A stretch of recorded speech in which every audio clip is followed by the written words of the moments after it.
Hey guys, welcome back to the Powerlifters Programming Podcast. We got a very special guest today, Joe Stanek.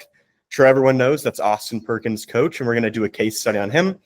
Before he was working with Austin hit an 800 kilo total, but he kind of had a plateau going on. He had a hernia, also just training wasn't going as well. I think he even regressed a little bit, and Joe really helped him. They worked together great, turned that around. He's since obviously had the highest dots in the IPF, so that's pretty awesome, and we're going to dive into that.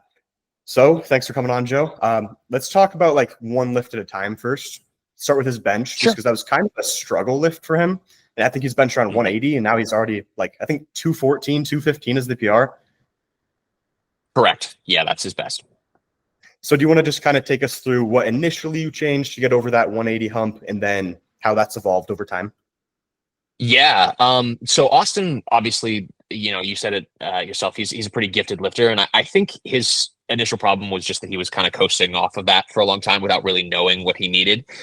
So believe it or not, before we started working together, he was only benching twice a week, which at the time, this is about 2021, that's just really unheard of at this point. Like at least 3 times a week is very common. So for me, the biggest thing was just changing his bench press frequency. I know that's a really basic, boring answer, but that was the first thing that really did it, was just upping his frequency. We didn't really even change his volume a whole lot.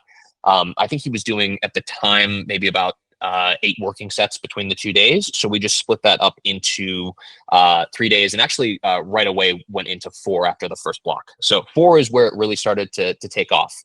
And just doing that alone was a huge change. And that made a huge difference. I can't remember the specific study. I talk about these a lot when I talk about programming, but there's a study that I've seen Greg Knuckles reference where, generally speaking, over the course of clocking frequency, you tend to see an increase in strength, regardless of overall training volume. So usually that's something that I'll look at if somebody has a bench press plateau is, how often have you changed your frequency specifically on bench? And obviously, without getting too crazy with it, if you're not in that Goldilocks zone of somewhere between like 3 and 5, maybe bumping it up can be useful. Yeah, I can tell you're super well studied for this. So this is awesome. I'm not sure how much of it is just like you remember it versus like you were looking into it. I know you got the spreadsheets, so I'm super excited for the rest of the questions. This is great already. That's really cool that you left the volume the same, because 8 sets of bench is really low, I would assume, compared to most people of his caliber at that point. So it's pretty crazy that you just adjusted the frequency and it went way better. It's really cool. Was it the Norwegian, what's it called? The Norwegian, I'm forgetting now. Norwegian frequency project? Yeah. No. Although that was probably something else that, I've looked at that a bunch. I don't know if you know this, but Kjell Backlund? Mm-hmm. So I was just recently in Norway and I got to train with him, and I actually found out he was one of the lifters that was a part of that project. No way. Which is really cool. But I'm super familiar with that idea, and that's another thing that kind of comes to mind when it comes to bench press programming specifically. Like, not that frequency is magical by any means, but I think it's a great way to get past plateaus. If it's something that you haven't really tried. I think there's a hesitancy with a lot of people to increase frequency on any lift, if I'm honest. And I don't know, my exercise science degree had a lot of like motor acquisition classes included in it. So when I really first started getting into this, I tended to drift towards the scientific literature that talked about that when it came to powerlifting specifically, even though there isn't a whole lot. But yeah, the frequency project was definitely one of my like original shaping my bench press philosophies kind of thing. Yeah, that's super cool. Do you know if Kjell like made good progress on that in particular? Did he mention? We didn't really go over it a lot, but he did say that it seemed like he made some good progress. Keep in mind that from what I understand of this project is this was done when raw wasn't a thing. So it was done in equipped lifters, which is really interesting. But as far as I understand it, all of the training was raw. But the actual like translation of their 1 rep maxes, that comes from their equipped numbers. So interesting thing that isn't really in the full paper that I learned from that conversation. But it seemed like from what he said, it seemed like he did make some good progress off that. Okay, cool. Yeah, that's insane. So his bench, I know I'm not sure exactly. It went from like 180-ish to 195-ish, like pretty quick whenever you guys work together, maybe even 200. And then has there been anything that you guys have changed to take him closer to that like 210, 215 range? Or has it been pretty consistent? Yeah, so definitely there was this will kind of be a recurring theme throughout our conversation. The first time that, or the first year that we worked together, there was just a lot of inconsistency, more than anything. And I mean, Austin's talked about this publicly, so I have no problem talking about it. His externals were not great. He was coming off of being in college, and he was just kind of living that life. You know what I mean? He didn't really know how to change his lifestyle, and so more than anything, if there's one lesson that you can take away from this, in general, because let's face it, not all of these things are going to apply to everybody, because we're talking about a one-of-one lifter. It's just that you can have the most optimal program in the world, and if your externals suck, you're not going to be great, right? So besides correcting that, for bench specifically, we got up to 5 times a week frequency relatively quickly upon working together.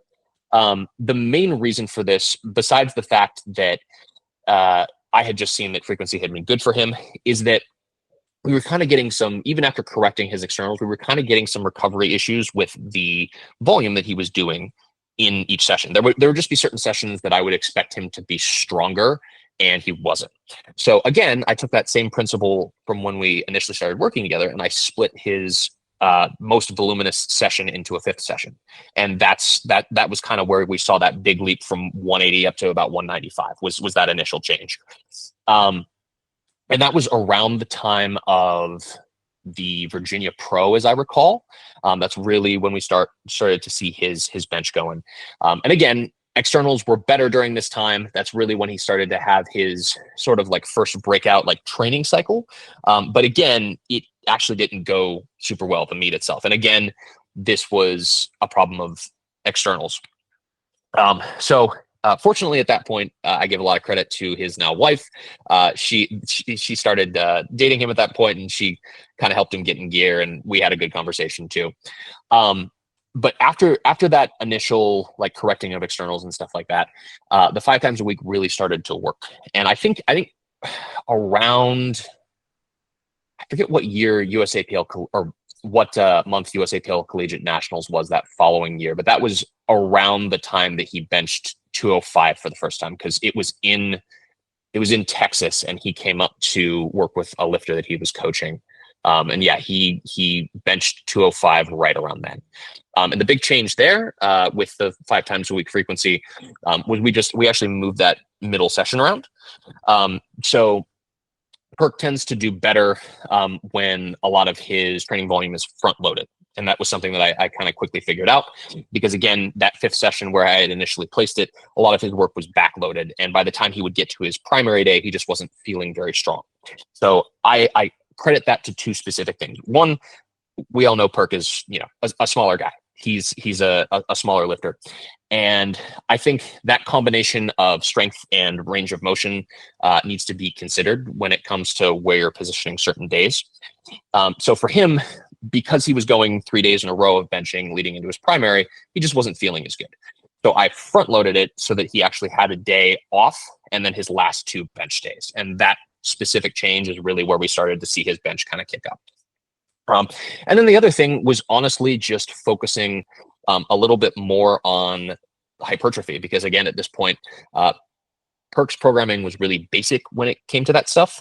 And again, if you look at, again, I can't quote the specific study, but there was a study that was done where they compared the relative strength of beginners versus trained lifters, and the major component between the two, because the force output was almost exactly the same relative to the weight that they were lifting, right? So the only difference between the 2 groups was that one had more muscle mass, right? So that essentially suggests that larger amounts of muscle mass are the main driver of how we get stronger over time, not necessarily neurological connections. So in Perk's case, I just actually had him towards the beginning of the week, again, just to make sure that he was properly recovered, just really focusing on pushing accessories on that like 2nd and 3rd bench day, just so he would almost kind of create a little bit of a fatigue debt, and then he would rest, have a lighter session, and then boom, primary session at the end of the week. And it's almost like you're going through a miniature peak every single week where everything's very front loaded, then you rest a little bit, and then you feel very strong at the end of the week. Yeah, that's really cool. I've heard of a couple different approaches like that, where some people kind of have like a mini peak each week, or even like a mini peak each block. Right. This actually, I was going to ask this question later, but it's kind of relevant now. I could be wrong. I think I heard Perk say in one of his videos that you actually do kind of taper the last week. Is that correct, or am I totally off? So we have previously, but as of right now, no. We actually train into the competition. So if you want to fast forward a little bit, we did, I would say around the time of Memphis Nationals, where he did 851. The one lift that didn't go exactly according to plan, now my G was still strong, but didn't go exactly according to plan, was bench, and that was because we were tapering. So we kind of tested out for when we made the switch to PLA Nats, just kind of, training into the comp, and he didn't go all out, but we were a lot stronger on that day. We didn't really need to taper him, and he just came in very strong. And ever since then, we've just kind of consistently trained into the competition. His third bench at IPF Worlds this past year, I think, was a great testament to that. It was incredibly easy.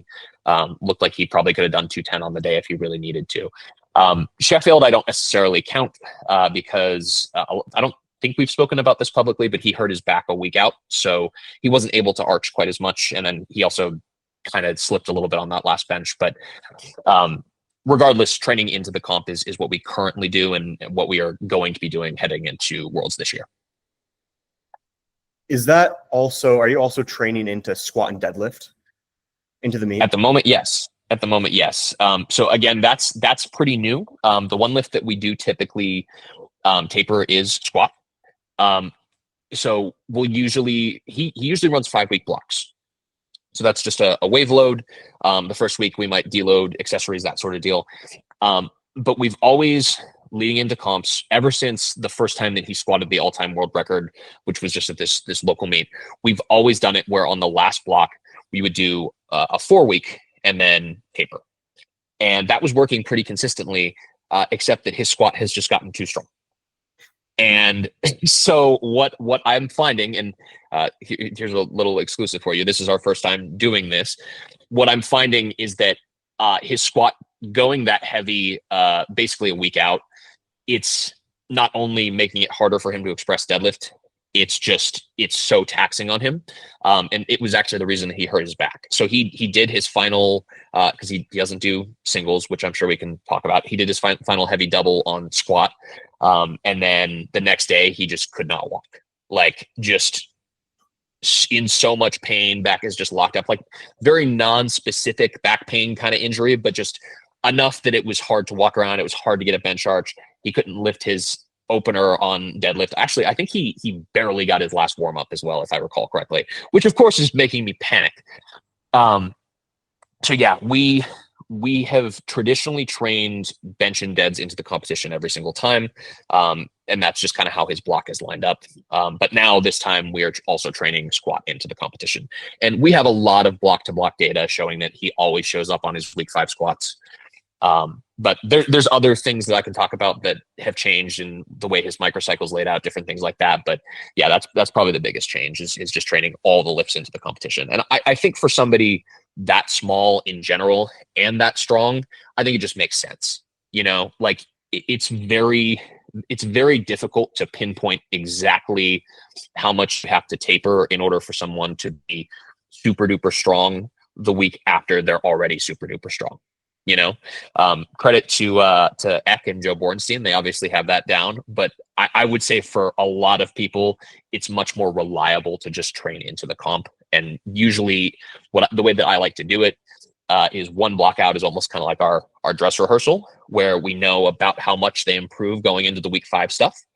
And then we can assume just based on consistent data that they're going to be around there again, so long as you don't change a whole lot going into the last block.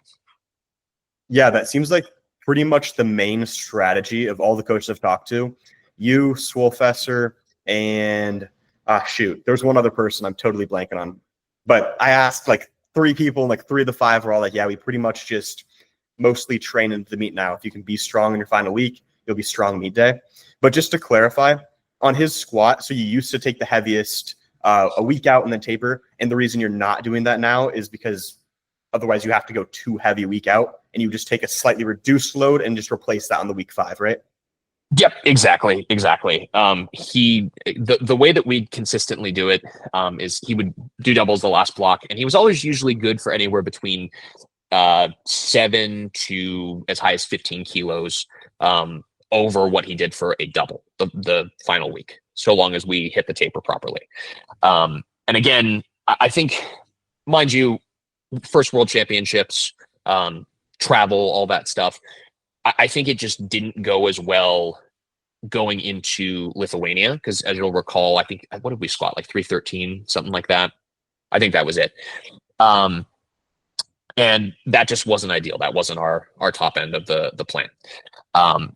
So it worked out better going into Sheffield, but that was almost because he just created so much fatigue from that last double that we just naturally had to taper. And that's the other thing too, is in order to try to get him in a position where he could actually deadlift properly, I had to pull both squat and deadlift back in a way that I normally wouldn't do, which is why deads went so terrible on Sheffield. So just more data there, just kind of showing, like, depending on the lifter, a taper might not always work out so well.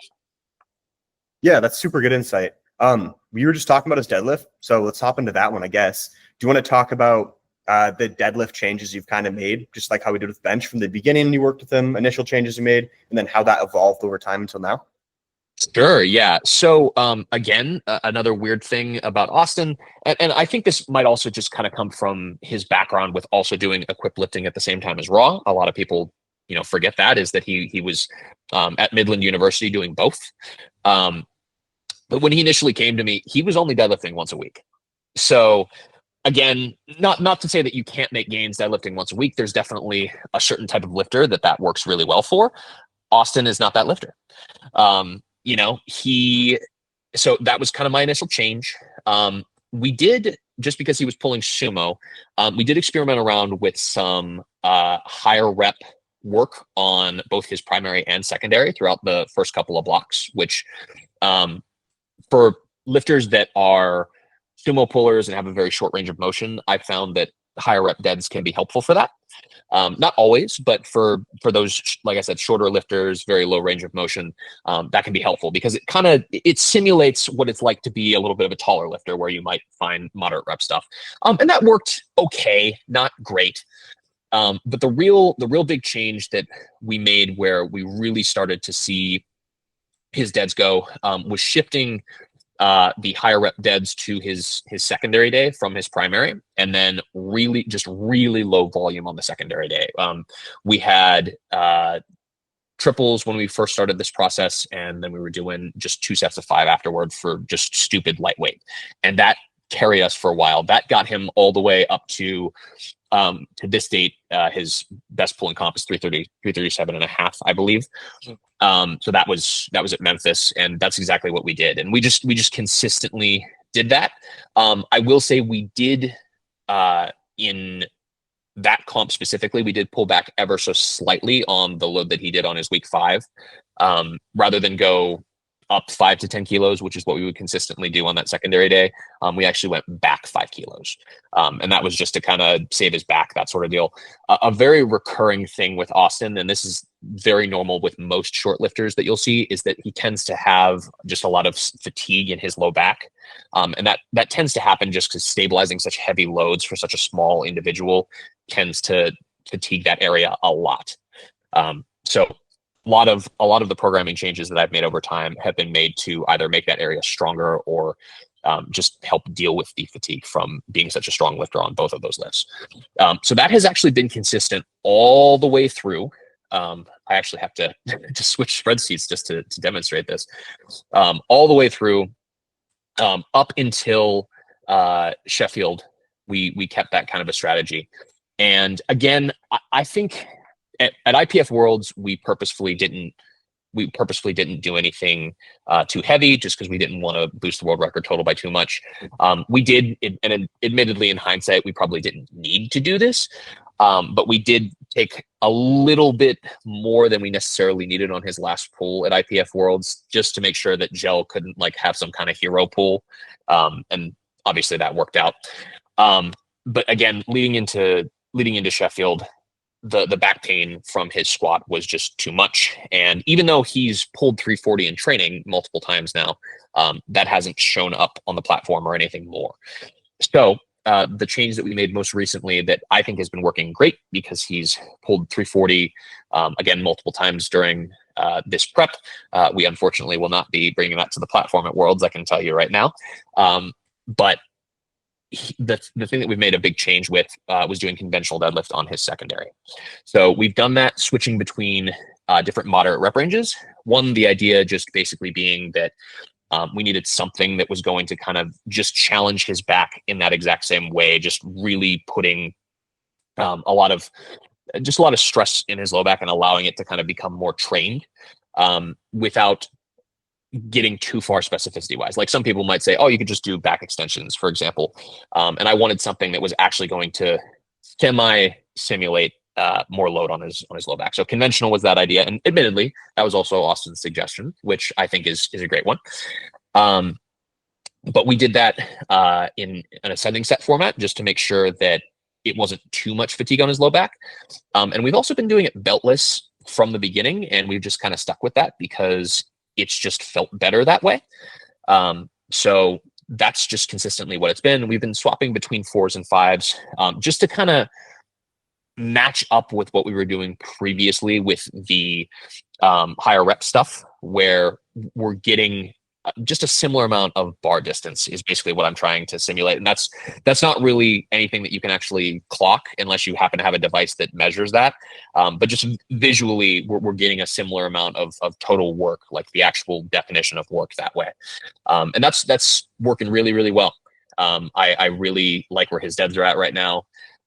If all goes well, we'll not have to take more than one deadlift to win. Yeah, I wouldn't be surprised if he's only got to take the one deadlift as well. He's got a pretty big gap on everyone, but there's some young and up and comers, however you say that. I did have one more question about his deadlift though. So Sure. Before you changed to the lower set count in the moderate higher reps, what were you doing before that wasn't working on the secondary day? We just were doing some 5s, I believe. Hold on, let me switch spreadsheets again. Yeah, so that first block we were doing just some moderate 5s between 4 and 7 RPE. And I think it was just too much, honestly. I think it was just that magical combination of being just slightly too much intensity and just slightly too many reps. So I think for deadlift programming in general, lifters generally fall into one of two categories, and this can depend on a lot of different things: muscle mass, leverages, et cetera, et cetera. You'll see some lifters that do really well with a harder secondary day, and then their peak intensity happens during their primary day, but then the back offs are very easy. And then there's some lifters that you kind of need a little bit of both. Both need to be challenging. And every so often there's that rare lifter that needs a tertiary deadlift day. Shout out to Nori. But yeah, that Austin is not that. He's the first type of lifter. He's not the second one. And that was kind of my mistake, was thinking we needed to push both, like not push, but make the secondary day make the primary day just as hard as secondary, and keep moderate work across both of them. And by kind of polarizing the two, making the secondary day harder in terms of the actual work that he was doing, and then making the intensity higher on the primary day, that kind of what picked things up. Yeah, I think that's really good insight for people. Find out which kind of category you fall into is really helpful. I've noticed that is a very common trend with deadlifters as well. With that being said, though, do you want to move into the same format on his squat? I mean, his squat has probably had the best progress over his whole career, and when also with coaching with you, just his best lift. It seems like it just does not want to stop progressing too. I'm sure there's a lot on your end that makes it not want to stop progressing, but like the guy just keeps getting stronger and stronger on the squat. So you want to cover that? Yeah, so believe it or not, squat is probably the lift that was the hardest for me to figure out. We had a lot of different iterations. When we first started working together, I did have him squatting 3 times per week, which to me, looking at Austin, because he's a shorter guy, because he's got great leverages for the squat, I had a feeling that he was going to need something like that. So we immediately bumped him up to that. But the problem was that he was just consistently not strong on his primary day, which that's not an uncommon problem for any lifter. And I just could not figure it out for the life of me. So I had him in a format where he would start his week with his primary squat, then he would do his secondary day afterward, which was ascending volume work between between 6 and 7 reps. And then his tertiary squat day would happen at the end of the week, and it was just, which is actually funny. It's the exact same to this point in time. It's 2 count pause squats for either triples or doubles. And he was just always feeling like not as strong on that primary day. So after a while, I finally said to myself, you're just ordering the days wrong. It has to be something like that. And so I got the idea that basically we needed to titrate his stress upward throughout the week for him to be strong. Because if you think about it, it makes sense, right? He's a very muscular guy. He's got great leverages. He almost needs a certain amount of work to actually feel strong on the right day. So we put the order around so that his days basically climb in terms of intensity. So his tertiary day happens first, secondary day in the middle, and then primary day at the end. And that that was when we got the first big jump in squat. He was always just consistently better with that. So that worked out pretty well. However, again, I'll talk about the Virginia Pro in this case, because that was kind of our come to Jesus type moment with meets. That block where he was doing singles leading into the comp, he fizzled. Like, he was just not strong, despite the fact that his training looked that way. Now, there's some other independent variables, block pacing, things like that probably were part of the issue. But overall, I just consistently saw that it was just too much on him. It was fatiguing him in ways that he wasn't strong by the time he would get to his final week. So when we were dissecting the performance after the Virginia Pro, Austin brought up the fact that he used to never do singles.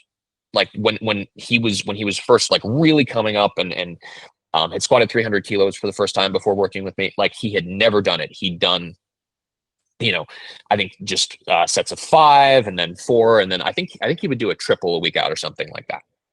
And so I said, you know what, let's just use this data. And honestly, that sometimes is what it comes down to, is when you're dealing with such a great lifter, just talking to them and getting to know what has worked well for them. Because honestly, like, most of the time when you're working with an individual, sure, you can pull certain levers that you might for an arbitrary person that happens to fit that profile. But at the end of the day, they're an individual. They're going to have things that, just for whatever reason, whatever combination of genetics, leverages, training experience, whatever, is just going to work well for them. So you have to listen to that and you have to pay attention to it. And now, mind you, like, when he came to me, he wasn't doing that either. So I didn't necessarily know that. But when he brought that up, I was like, okay, we're gonna rock with this, and we're gonna see how it goes. And it worked. It worked really well. So the format that we now use is sets of 4, and then triples, and then doubles last block of the meet. The triples block is always consistently harder as well. That's really kind of our like big test block. Whatever he triples is really like a good indicator of where that is. And that harkens all the way back to what I just told you about his original progression with that. And then the block of doubles is obviously usually a little bit easier, because for a lot of people, Perk included, doubles tend to be, like I said, that sort of combination of intensity and the fact that you're doing reps, that they're just consistently harder. But we just know that, by the time he gets to the end of the block, he should be good for, about 10 to 15 kilos over what he doubles, if not more. Now, in this case, because we're not tapering him, I actually think it's going to be more. He just did his last heavy double today. and because we're following our usual block format of going, week 4 into week 5, not week 4 and then we taper, I'm expecting that to be more. Like if it works out, his second attempt will be about 15 over what he just did, and then again, we're just gonna cut it there, and he's not gonna take a third squat. Is he a week out? As of tomorrow, yeah, week out. Okay, super cool. I didn't have this as a pre-planned question, but I guess this is like the perfect time to ask it, I guess. So how do you manage peaking him if he doesn't have all of his lifts aligned, like an SBD day 7 weeks out, kind of like Joe Borenstein does? Could you talk about that a little? Yeah, so this is actually another really great question, because this is something that I think is very unique to Austin specifically. I can think of maybe one other lifter that I've coached that this has worked, but Austin does very well. And again, this is just something I noticed from looking at the way that the blocks lined up before we really kind of locked it all in. He does very well with heavy deads the day after he's done his heaviest squat. I don't know if that's just because it primes him, but it's universal. So the way that his microcycle is actually aligned is that his heavy bench and heavy deads are aligned with meet day. So that's tomorrow. But his primary squat is actually the day before at the end of the previous week, which is really interesting, because any other lifter, you would be like, that's insane. But for Austin Perkins, it works. Now, admittedly, the interesting thing about this is that we used to do something where his microcycle was back end loaded, meaning his primaries were all towards the end. But another change that I made after the fiasco with Sheffield was we decided to front load it, so that he actually does all of his secondaries after his primaries.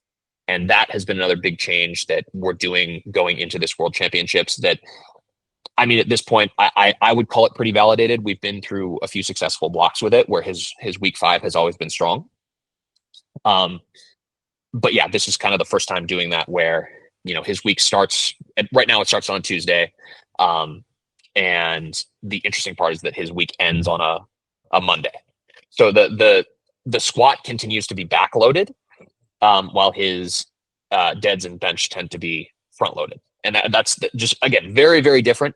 But the way that I do it, and admittedly, even when we had the fully back-end loaded microcycle, this is also the way that I would do it. I just adjust where the secondary day is the week of. And again, this has always consistently worked really well for a squat, because if we were talking about like a normal, like the week ends on Saturday, his primary squat would be on a Friday before. So the week of competition, we just move all of his squat sessions by one day. And that's basically all we would do. And again, before, when we were tapering, we might, adjust things. I don't think I said this yet, but the sort of golden formula for his week is his tertiary pause squat day, which again is just usually doubles and triples. Sometimes, just post meet or first block, we might go up to like 4s just for a little bit of a break from that rep range. And then his secondary day is ascending squats. So it's always some kind of ascending squat format, where we've kind of found again that like between 4 and 5 reps is kind of that golden zone. 6 is a little bit too much, 3 is a little bit too much, but 4 and 5 is just perfect. So we tend to flop between those. And that happens 2 days out from his primary. So we only have like 1 day of rest between that secondary day and his primary, which again, I think is a function of how strong he is and just the fact that he moves the bar so much less than the average person. And then that primary at the end of the week is just basically one heavy top set, one kind of like primary back down set, which is moderate-ish intensity. And then the rest of the back offs are just very, very easy. And that's just kind of been our magic formula for squat ever since we squatted the all-time world record for the first time. I think it was 305 was that meet that he did. It was just a local one. But that was that was kind of the magic formula then, and it's just sort of always been that.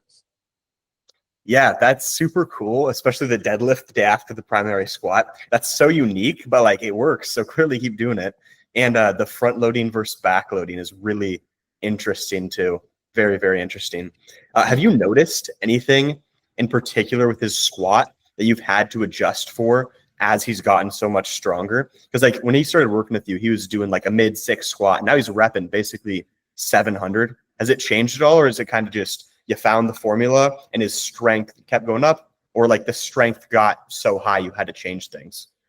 Well, actually, what I just talked about was exactly the thing. Because if I were to, let's say I would have front loaded everything again, um, his squat work would just mask his deadlift too much, and that was honestly the biggest thing, was just balancing those two out. And I mean, we'll know on meet day if it certainly worked out. But I think that what I like about it is he always, like, he's always hitting easier squat work leading into that final week, whereas he's already done his week 5 bench and deads there. Like, because that happens at the beginning of week 5 and his primary squat happens at the end of week 5, it puts him in a position where he can do the work that he needs to build up to being strong enough for that, while not disrupting the deadlift. And that's been the biggest change more than anything else.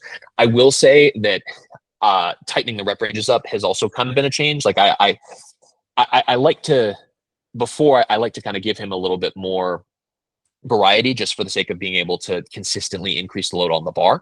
But now, just kind of making sure that the ascending sets, for example, are always kind of in that Goldilocks zone. That just allows him to stay the proper level of trained, right? Because if we're just talking about the general adaptation syndrome and the way that, fitness and fatigue both rise as you train, it's all about, with the model that we have, where we're just consistently training into things, it's all about making fitness, which in this case is being able to lift heavyweight, right? It's all about making it as high as possible while not letting fatigue overtake that, right? So that was kind of the major thing with both what I just said about the microcycle and tightening up his rep ranges, because it just means that he's able to more consistently express strength despite the fact that his fatigue is increasing. Yeah, that makes a lot of sense. That's really neat. One question that people just always need to have answered, people just love it. You could probably guess. People just need to hear about volume every time. So do you want to touch on how you adjusted, especially his bench volume and his squat volume? Because I know he started off pretty low on the bench, and how that's changed over time with his progress. Yeah. The biggest thing for me with bench is just kind of as the days increased, the adjustment is not changing the number of sets at first. Just because I think that, again, like we talked about, there's at least some data to show that increasing frequency regardless of volume can be helpful. But adjusting volume, to me, that's sort of the last thing that I do. I always try to play with other variables. Can I add some accessory work? Can I take some away? Can we move one day versus another? Because I do think that along with adding volume, whether we're talking about sets or like actual tonnage, there's an increase of injury risk there, right? Every time you get under the barbell is the potential to injure yourself. And, knock on wood, other than that sort of back fiasco, which admittedly, thankfully, tapering just kind of got rid of that, and he was just fine fine probably isn't the right word, but like after like a week or so after Sheffield, he was fine. Like, he could lift normally. But other than that, Austin's never really had a major injury while working with me. So, and I owe that to specifically not changing a whole lot. Now, I can tell you that when we first started working together, hold on, let me count this up. We were doing those 8 sets, and then within about a year, we were up to maybe about 12. And that was just a function of the increase in frequency, not quite doing its job, not feeling as strong. So again, that comes down to knowing, okay, he needs a little bit more work at the beginning of the week to feel strong. So I'm going to, put a set here, or, increase accessory work here, that sort of deal. And after trying some things with accessory work, I was like, okay, clearly this is a problem of just not doing enough work on the actual comp lift. So I would add that in. That's always my process when it comes to adding volume. As of this point in time, in terms of bench volume, I think we're up to, let's see here, 1, 2, 3. We are up to we're up to 20 sets at this point in time. Now, that's specifically because we actually had to reduce bench volume going into this world prep. And the only reason, if anything else, is that life circumstances. He's got a pregnant wife, and he needs a little bit more time. So we actually would normally train 5 days a week, but this is the first prep where we're doing 4. So as a result, I kind of had to bring him up in volume on each of the specific days to get the desired training effect. Okay, so whenever he was doing the 5 days of benching before, he had a slightly lower set count? Correct. And then because of that, because of reducing a day, we weren't getting quite the same effect. And again, at first, I thought, okay, maybe if I just pump up the pushing accessories at the beginning of the week, that would work. And then now it became very apparent that wasn't going to be the case. Like, he was strong, don't get me wrong, but could be a little bit better. So we just upped the set counts. I also have noticed that he doesn't seem to do as well with the lower bench frequency with like high to moderate rep ranges. So going into worlds, we're doing relatively low reps. We have one day where he's still doing some higher rep stuff, just to say we kind of have that exposure, because generally higher rep days tend to be helpful for the movement pattern feeling good. But most of his other stuff is 5 or less. So that's kind of a first for us. We would usually have 2 days that have higher reps, and 3 days that would have the lower rep stuff. But now most of it is pretty low rep overall. Okay, that's cool. That is a factor that's really interesting to me, that he had to go down in frequency and then bump up in volume. It makes a lot of sense when you think about it like that, but that's not necessarily something I think I've heard before, really. That's really cool. Yeah, and I do think, I'm trying to think which lifter I can think of that said this. I think it was actually Chance Mitchell. That's a name we all haven't heard in a while. Yeah. But I can say that I think if you are a higher frequency bencher, that there should be some periods that you go through where you are not taking that same frequency. Because I find for a lot of lifters that by decreasing frequency for a certain period of time, it almost just creates an effect where that frequency gives you another bit of a boost when you introduce it again. And I'm definitely not going to take credit for that particular idea. I've seen plenty of other coaches do it, whether it's just to allow that lifter a little bit more room with their hypertrophy work, whether, they just need a little bit less time in the gym because they're not in competition season, whatever. But there are plenty of examples that I can think of people that I know personally that will do that. And it just seems to reinvigorate that effect of going up to that frequency. And I can tell you after this, well, maybe we can talk about this too if you want to, because we were actually, Austin and I were just talking about this a few hours ago. But after the initial period when his daughter is born, which is going to happen right after Worlds, that's going to be interesting. We will be going up to 5 times a week again. We just decided that's a must because it just seems to be at his best. And if we're going to total 900 kilos at 74, which is the ultimate goal, we just need that. All of his best benches have been done on that 5 times a week frequency. Do you ever have any plans to go to 6? I've thought about it. Austin and I have talked it over, and we just don't think that it's 100% necessary at this point, because we know that his best benches are like he makes progress consistently, right? It's just there have been other circumstances that have prevented him from doing more. Like, his back hurting at Sheffield, he wasn't able to arch quite as much, little things like that. It's something that I've definitely thought about. But I don't know that I'll necessarily pull the trigger until I can find a legitimate reason to. Plus, I have to get permission from Austin's wife. Yeah, that makes sense, especially after the baby's born. She might want that extra day. Yeah, I told him a home gym might be a good investment sometime soon. Yeah, no kidding. That's a really good idea. He should invest in that. It's kind of pricey, but it'll pay off. Definitely. Heck, people would probably start a GoFundMe for him if you wanted. I think he can afford it. I think it's just a matter of finding a place that he can actually have it. Because right now he and the wife, I think, live in an apartment. So I don't think that'd be very feasible.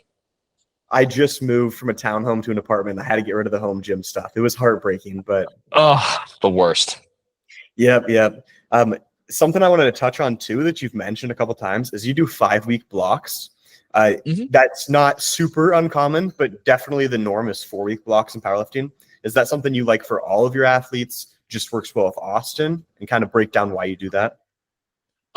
Yeah, I think wave loading versus the traditional 4-week block versus deload is going to be very specific to the individual.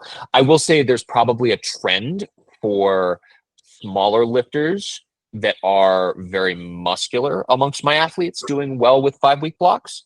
And again, I think that just kind of comes down to they can't take a full deload and feel good enough on week one. And for Austin, that was the main reason why we decided to do that, is because we were for the longest time running 4-week blocks. But again, we just found on his week one, he just was not strong enough. And that kind of carried all the way into his week fours. So we just kind of did something where we wave loaded, and that, extra boost from doing your accessory work to a certain intensity at that point, that just, that little bit of extra volume compared to what you might be doing on a deload. And that is something in general that I think a lot of people could probably take away from this is, even if you're not necessarily wave loading, you need to pay attention to what your deload is. Like, not everybody should deload the same. um, Certain people might need a little bit more intensity on their deload to feel good, versus some people might need to, really back off. And there's even circumstances where I might do that differently. I just had a client recently that like, he was just having a ton of pain in his hips. And I was just like, okay, you had a really good block, but we're jumping into some heavier stuff now. We're going to deload you harder this go around. And he actually sent me a message. He's like, why is this so light compared to normal? And so I had to give him that exact explanation that, you're complaining of your hips hurting. And yes, this is a major pullback, but I need you to feel good going into this so that we can stack good sessions. If that's consistently nagging you, then it's not worth it. So yeah, just little things like that is honestly what it comes down to. Again, I think smaller lifters tend to do a little bit better with wave loads, but if I'm honest, I think more trained lifters probably do the best with them, just because they need that extra stimulus. And I could even tell you that there are some lifters that I do 5-week blocks with, but their squat only is 4 weeks. And then we deload it for a little boost on the deadlift on the 5th. It's, it is all very circumstantial, but there's definitely useful there's good uses for both types in a lot of different ways, depending on, as a lifter, how you perform. I think a lot of the modern powerlifting programming, a lot of people kind of like almost blend a wave load and a deload together in a way where, like, Sure. you're starting really light on a week one. So it's almost kind of like a wave load and they're taking big jumps. Or sorry, so it's almost kind of like a deload and then they're taking big jumps. So could you touch on kind of how they would differ whenever you set up a program? Is it just like the deload is going to be a much more substantial pullback and then small, maybe like 5 kilo jumps week to week, or what that would look like? Yeah, so I think the best place to start here is obviously with block pacing. So when you're doing, we'll just say, like, let's just say your first block is triples, just as an arbitrary thing, right? If you're planning on, say, like 2 blocks back to back of triples, which is very common, like a lot of people will repeat the same top sets for a couple blocks before moving on. I think it's really useful to look at something like estimated 1RM for that, because you want to see that consistently improving. And I think in cases where you're needing a deload, you're essentially doing that to make sure that lifter is able to be at or slightly below the previous block's estimated 1RM. And that's kind of what I center my deload strategy around, is how can I put the lifter in the best position to be back at baseline from the previous block. And if I find that, in various ways that deload strategy doesn't work, then we would actually do like a full week one. So for example, the biggest difference between like a wave load week one and a deload week one is usually the accessory work is actually pushed a little bit harder, right?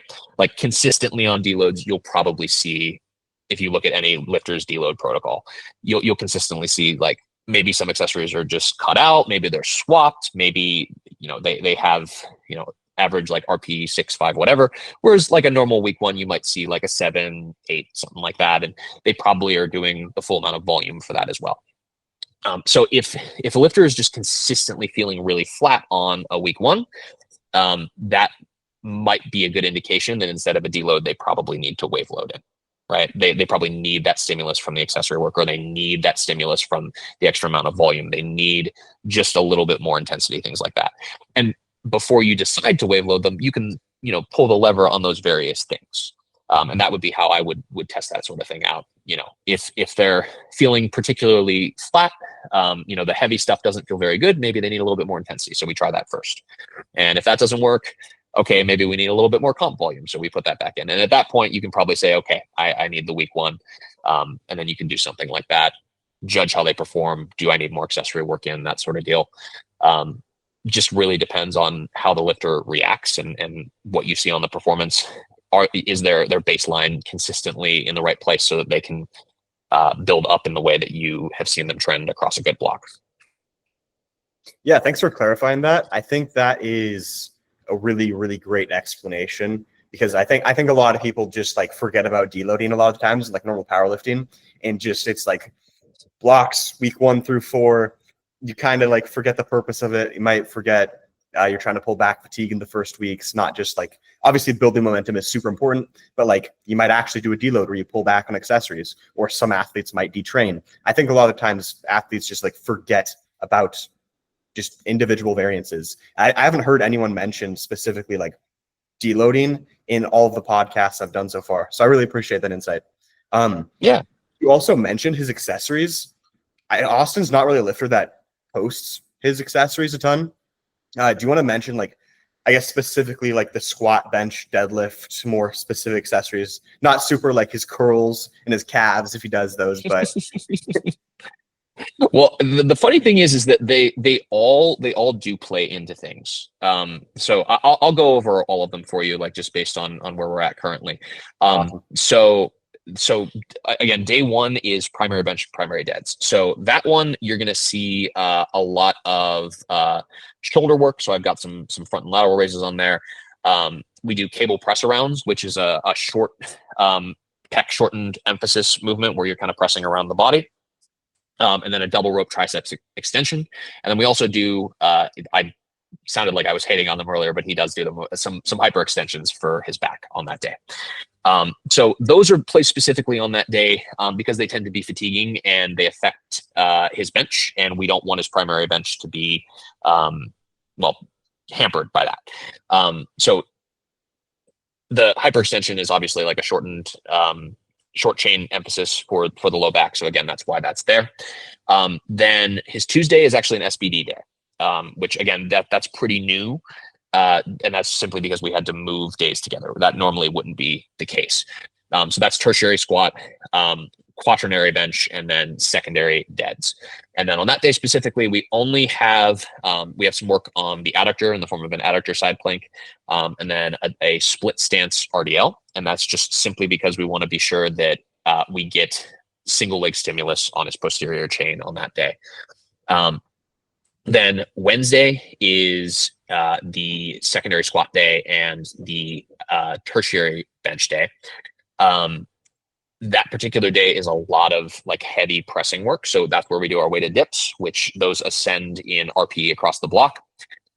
We do some dumbbell incline bench there. And then we also get a lot of our rows in here. So we do some half kneeling single arm lat pull downs, some single arm dumbbell rows, and a half kneeling cable row. So a lot of unilateral work there just to make sure that he doesn't get any imbalances. We've kind of been working on correcting, I'm sure you've probably seen it, where one side of his body is just sort of sinking in a little bit more.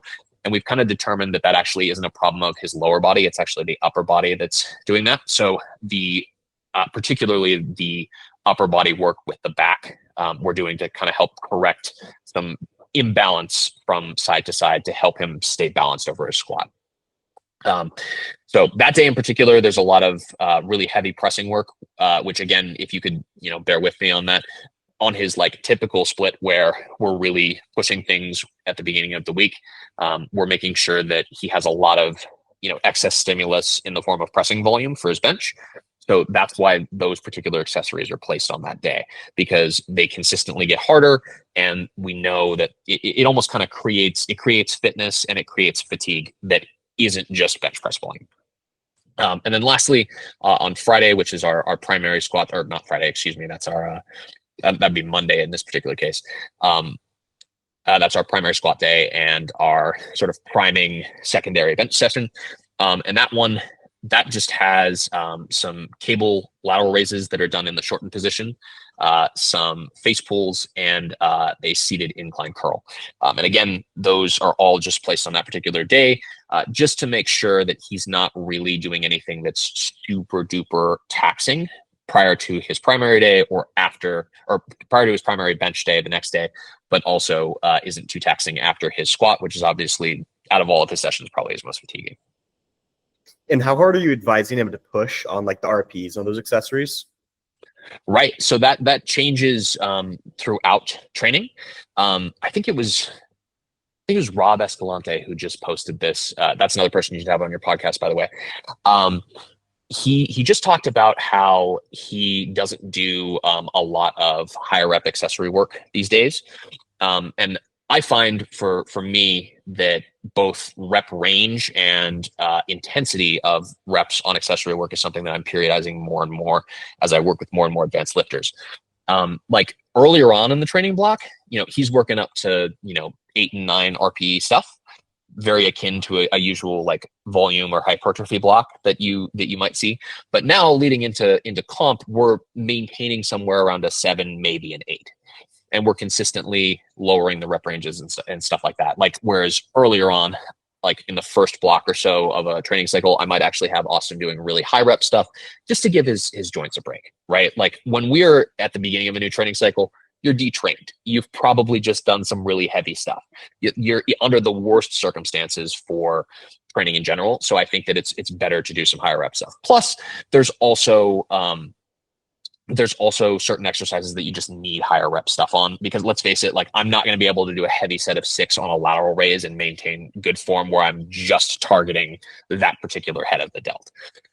But yeah, the RPEs right now are all pretty consistently moderate, but going into,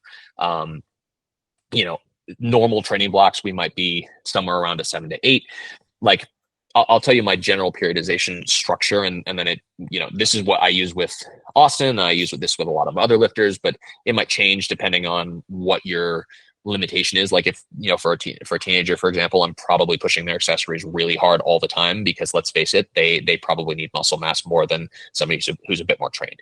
But generally speaking, towards the beginning of a training cycle, it's usually some higher rep stuff to pretty high RPEs, just so we make sure we're getting close enough to that mechanical tension failure to actually stimulate hypertrophy. Then again, middle of the block, you might see, stuff from between like, 8 and 12, that quote unquote hypertrophy range. And I actually like to use ascending RPEs during that time, where we're really only working up to one truly hard top set, which again, just helps them consistently get muscle growth, which is important throughout the training cycle.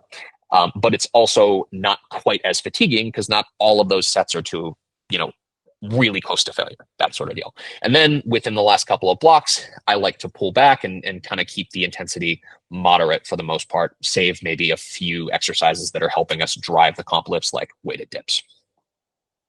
I like everything about that approach. I think that's great. The like ascending sets, the starting with higher reps. So I've noticed, I think everyone's probably noticed this, but there's like a thing with like the current science-based lifting, which can be great and can also like have its flaws, where like you've got to go like around like 5 reps ish all the time. And I'm just like, when you get super strong, your body is just going to be destroyed. Like you're going to feel so much better if occasionally you go a little bit heavier. I've noticed that. Yeah. And that's not, I like that philosophy because I think a lot of people, powerlifters in particular, like I'm old. I've been powerlifting since I was a very young man. I'm 30 now, so this will be 17 years in the sport for me. And like you would just skip your accessories, people just wouldn't do them at all. So anything that gets people to train their accessories hard, awesome. I'm happy with that. But yeah, it just, I don't know. I think it's just unrealistic to ask somebody who's just done, in Austin's case, like a crazy 300 kilo triple or something like that, to go and push like, leg press to RPE 9 for a set of 6. Like, that's not going to happen. So you got to be smart.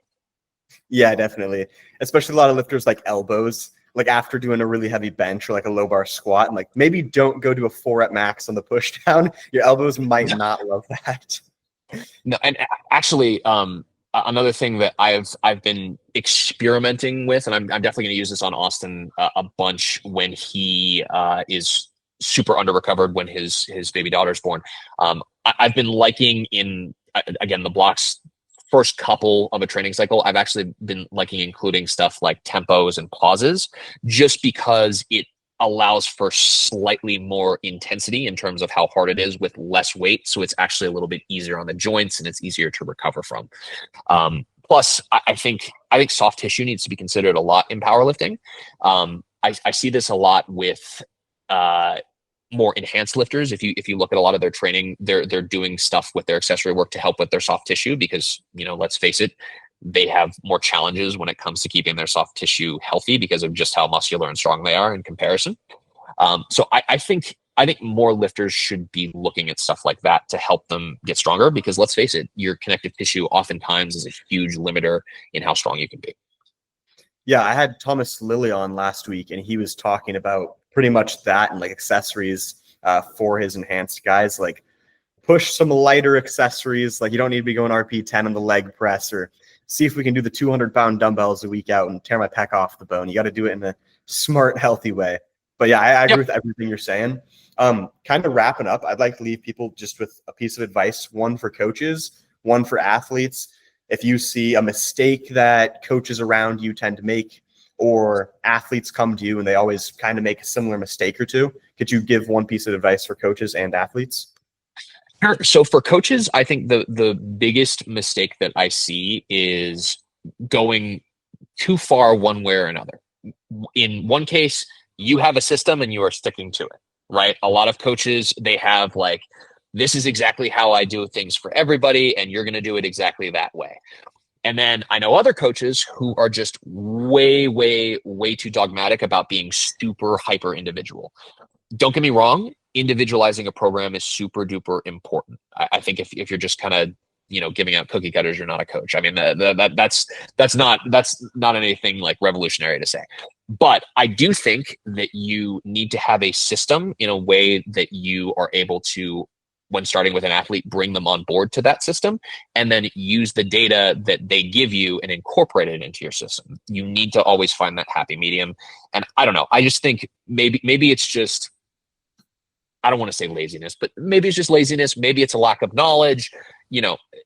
It's important that you individualize the right things, rep ranges, top sets, accessory work, all that little stuff. Like, you can make small tweaks while still staying in your system. Not everybody needs to do 1 by 1 at 8 followed by a 3 by 8, or 2 by 2 at 6 for their secondary deadlift. You know what I mean? Like, just there has to be a certain level of individualization, but at the same time, you don't need to differ so far from what you're typically doing in order to get good results, because then you're just going to be lost. You're not going to understand why it's working. So find that happy medium when it comes to athlete individualization is my biggest tip for coaches. Now, for athletes, biggest thing is don't blow your load too early. So what a lot of athletes do, the number one thing that I find myself teaching most athletes that I work with these days is just all about block pacing. A lot of lifters will just consistently, at the beginning of their blocks, for whatever reason, they will always push way too hard on that first week. If you think about it, at the beginning of every block, you are either coming off of a heavy week, a deload, or both, right? You are never in a state where you should be at your absolute best. Never. So that first week in particular, don't push so hard. Don't put the number on the bar that, if you do this single at RPE 5, it equals 20 kilos over your best for an estimated 1 rep max. In fact, you're probably better off doing something that is even less than what your previous best is, because that's going to give you room to grow. The body is consistently adapting if the training stimulus is right. So you don't need to worry about being great on week 1. Just leave yourself room to adapt. Yeah, that can be tough to get through to people, especially whenever they first start training like a powerlifter. Like maybe they had a background just like a gym bro, and I'm like, hey, you're actually not gonna go all out and max today on squat. I'm like, I'm gonna give you prescribed weight because you are absolutely not gonna stick to that. Like a lot of my like friends that I've programmed for that have like that very bodybuilder, just like gym bro background, they're like, what? I'm gonna hit 4 or 5 on squat and I'm not gonna do it for 8 reps. Like I'm just gonna do a conservative single this week. Yeah, like that's totally fine. You're not gonna get weak, trust me. And then along with what you said with coaching too, I think both sides of the coin I think that was really good advice. I made a post a couple weeks ago and it was just like a for fun post. I was like, I just did an AMRAP on squat and I'd come in every few days and like auto regulate the days and see when I'd feel strong again. I made a lot of progress like this, but it was just like a for fun post. And I had so many people being like, dude, I need to run this exact program. And I was like, I'm sorry, do not run this exact program. You are going to like regress horribly and like you might get injured. I would never, ever program someone and be like, hey, you want to get maximally strong on your deadlift? I'm just going to have you do an AMRAP like 3 times a week. That's not going to go well for like practically anyone but me. And it was just for fun. Yeah, exactly. I mean, I've done something similar during COVID. I had a combo rack and plates in my garage. I did SBD 5 days a week. So Agatha, I don't know if you were watching my my Twitch stream at the time, but I need some. You and Pal need to send me some residuals or something from all that Sheffield money. Yeah, she does. I bet she knew it was from you too. I heard Definitely. that she got it from Matt Vana, but I've also heard rumors that Matt Vana got it from you. So I mean, no. Matt did it first. I did it as well. I might have done it at the same time as Matt. It went just like absolutely horribly for me. I did not have good luck with it, but I did it. I've actually done some, this is a little off topic, but I've done some crazy programming like things before. There was a situation back in the day where Mike T at Reactive Training Systems, he ran this project called Project Momentum, where he would just throw out really experimental protocols and anybody could participate. So I ran that protocol, and it was the first time I'd ever seen something where it was really high frequency SBD. And I lived in Australia at the time because I was studying abroad. And I'll tell you what, I got so damn strong, but the minute I stopped, everything just tanked and my body fell apart. But that just goes to show you, like, because there were some people that, because I think Mike published the data, it's probably still on his website. There were some people that added like 100 kilos to their total in like 9 weeks. And then obviously there were some people that just like died. So everybody's going to be a little bit different. Everybody's going to have different reactions to different things. And I think that's the beauty of this sport. And honestly, what we're talking about in general with programming is everyone is going to be slightly different. Everyone's going to have different needs. And it's really cool and really fun as coaches that we get to figure that out. And the other cool thing too is there's probably multiple ways that people can get better as well. So, it's a really fun job to be able to look at a person and say, oh, I think if you do this, this, and this, you're going to get stronger. Yeah, I agree. I personally think coaching is way more fun than lifting. Lifting's fun, but I only like my own lifting because I self-coach myself. That's really the reason. I know we're running short on time, but I got a funny story I got to say. I'll take like 30 seconds. Sure, go for it. Kind of like what you were saying. You do the high frequency and high volume, and you pull back, and you're like, oh no, I'm detraining so rapidly.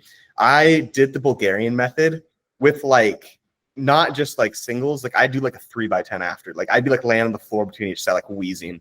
And I was grinding, okay? I'd alternate 3x10s and 3x7s. And for the first like week or two, I made really good progress. And I even noticed like after a while, I was like, yo, if I like make this a 4x7, I make more progress. And then I got to a certain point where it just stopped working. And I just kept trying to chip away at it for like months after and couldn't make progress. But I was like afraid because every time I'd lower the volume, I'd start to get weaker. So I was like, oh, nope, squatting again tomorrow, actually. And that's how I got like my first like 4 red deadlift. And so I was like, I can't stop. And my girlfriend, now wife at the time, she was like, Hun, like I really think that you need to stop doing the Bulgarian method. And I was like, you're right, but like I don't know how. I don't know how to stop. Like I can't get weaker. That's great. And like she was like laughing, thought it was really funny, but like I was dead serious. Like I was in my feels. I was like, I genuinely might have to squat every day for the rest of my life because I can't lose my strength. Jeez, man, that's crazy. Yeah. That's a good story though. Thank you. Thank you. But do you want to like tell people where they can find you on Instagram, coaching? Yeah. Whatever? Yeah. So you can find me on Instagram at One Rep Methods. You can also find me on TikTok at the same one. And my YouTube, I believe, is Joseph Ross Stanek, which is my full name. I'm actually I've been in a little bit of a social media hiatus for the last couple of years, and that's just sort of on purpose. I'm actually in the middle of traveling around the world right now, which is really cool. I've gotten to coach at a bunch of different competitions around the world, and that's been amazing. But afterward, I do have a lot of stuff planned with social media, so definitely follow along. I've got some new educational stuff that I'm going to be posting on YouTube in particular. I've got a verified YouTube account that I'm just sitting on, so I got to use it. And if you are interested in working with me, I actually don't really take on people very regularly. Right now, my roster actually is slightly open, but I'm not going to take on anybody until after IPF Worlds. But if you do have any interest in working with me, you can email me, joe@onerepmethods.com. I guess I'd accept an Instagram DM as well, but I prefer email. Awesome. Thanks for coming on, man. I'm looking forward to the end of the hiatus, especially on YouTube. Thanks, man. Appreciate it.